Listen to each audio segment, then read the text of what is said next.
ناظرین آج تک تو آپ لوگوں نے کہیں نہ کہیں بندر کو دیکھا ہوگا، لیکن ناظرین آپ لوگ یہ نہیں جانتے کہ یہ جو بندر ہیں یہ دراصل حضرت داؤد علیہ السلام کی قوم تھی۔ جی ہاں ناظرین، اور آج ہم اس ویڈیو میں جانیں گے کہ انہوں نے کون سا ایسا گناہ سر انجام دیا کہ اللہ تعالیٰ نے ان کو بندر بنا دیا۔ ناظرین یہ واقعہ کچھ یوں ہے، حضرت امام زین العابدین علیہ السلام نے فرمایا کہ یہ وہ جماعت تھی جو دریا کے کنارے رہتی تھی، یعنی کہ حضرت داؤد علیہ السلام کی یہ قوم تھی جو دریا کے کنارے میں رہتی تھی۔ تو خدا اور اس کے رسولوں نے روز ہفتہ کو ان کو مچھلی کا شکار کرنے سے منع کر دیا تھا،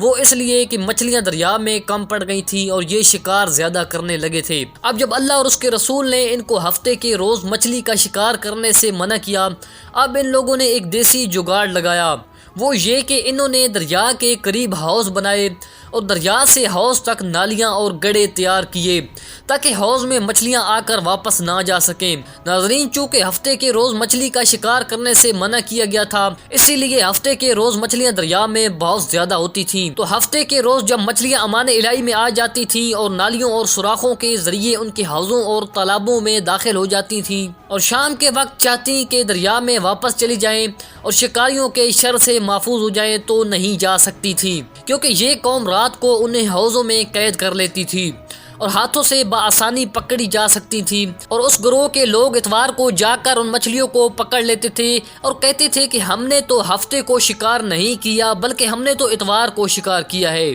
اور دشمنان خدا یہ جھوٹ بولتے تھے، بلکہ اسی ہیلے اور بہانے سے روزانہ وہ مچھلیوں کا شکار کرتے رہے اور اسی حال پر مدتوں قائم رہے، یہاں تک کہ وہ بہت ہی مالدار ہو گئے اور اسی امیری کے سبب عیاشی بہت کرنے لگے اور عیش و عشرت سے رہنے لگے، اور وہ سب کے سب 80,000 اشخاص تھے، ان میں 1,000 آدمی اسی طرح شکار کیا کرتے اور باقی لوگ ان کی اس حرکت کو ناپسند کرتے تھے۔ ناظرین مشہور یہ ہے کہ وہ 3 گروہ تھے، ایک گروہ شکار کرتا تھا اور ایک گروہ ان کو منع کرتا تھا اور ایک گروہ خاموش رہتا تھا، نہ خود شکار کرتا تھا نہ ہی منع کرتا تھا۔ ناظرین جو شکار نہیں کرتے تھے وہ 10,000 آدمی تھے، جو نصیحت نہیں مانتے تھے وہ 70,000 اشخاص تھے، انہوں نے نصیحت قبول نہ کی اور خدا کی جانب سے نزول عذاب کی پرواہ بھی نہ کی، تو وہ جو 10,000 آدمی تھے وہ ان سے کنارہ کش ہو گئے اور ان کے درمیان سے نکل کر دوسرے شہر میں چلے گئے جو ان کے شہر سے قریب تھا، اور وہی مقیم ہوئے تاکہ ایسا نہ ہو کہ اگر عذاب ان پر نازل ہو تو ہم کو بھی گھیر لے۔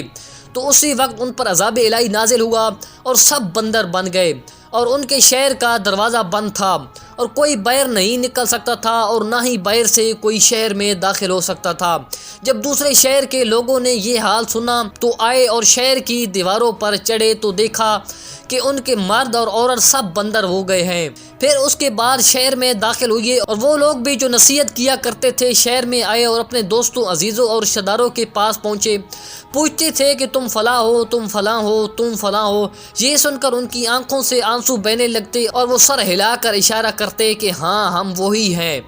غار وہ سب 3 روز تک زندہ رہے، پھر خدا نے ان پر ہوا اور بارش بھیجی جس نے ان کو دریا میں ڈال دیا اور ہلاک کر دیا، اور مسخ ہونے والوں میں ایک بھی 3 روز کے بعد زندہ اور باقی نہ رہا۔ ناظرین آج جن بندروں کو تم دیکھتے ہو یہ انہی نسل سے ہیں اور ان کی صورت پر پیدا ہوئے ہیں۔ ناظرین حضرت امام زین العابدین علیہ السلام نے فرمایا کہ صرف مچھلی کے شکار کی وجہ سے اس جماعت کا یہ حال ہوا، پھر ان لوگوں کا حشر پیش خدا کیا ہوگا جنہوں نے فرزندان پیغمبر کو قتل کیا اور ان کی حرمت کی۔ خدا نے اگرچہ دنیا میں ان کو مسخ نہیں کیا لیکن وہ عذاب جو ان کے لیے آخرت میں مہیا کر رکھا ہے ہزاروں گنا سخت اور زیادہ ہوگا۔ پھر فرمایا کہ جس گروہ نے روزے ہفتے کے بارے میں سرکشی کی اگر محمد والے محمد کے انوار سے توسل کرتے تو اس مصیبت میں مبتلا نہ ہوتے، اور اگر وہ لوگ جو ان کو نصیحت کیا کرتے تھے خدا سے بتصدق محمد والے محمد سے دعا کرتے کہ وہ ان کو گناہوں سے باز رکھے بے شک ان کی دعا مستجاب ہوتی، لیکن ان لوگوں نے دعا نہیں کی اور وہ امر ظاہر ہوا جسے خدا نے لوح محفوظ میں لکھ دیا تھا۔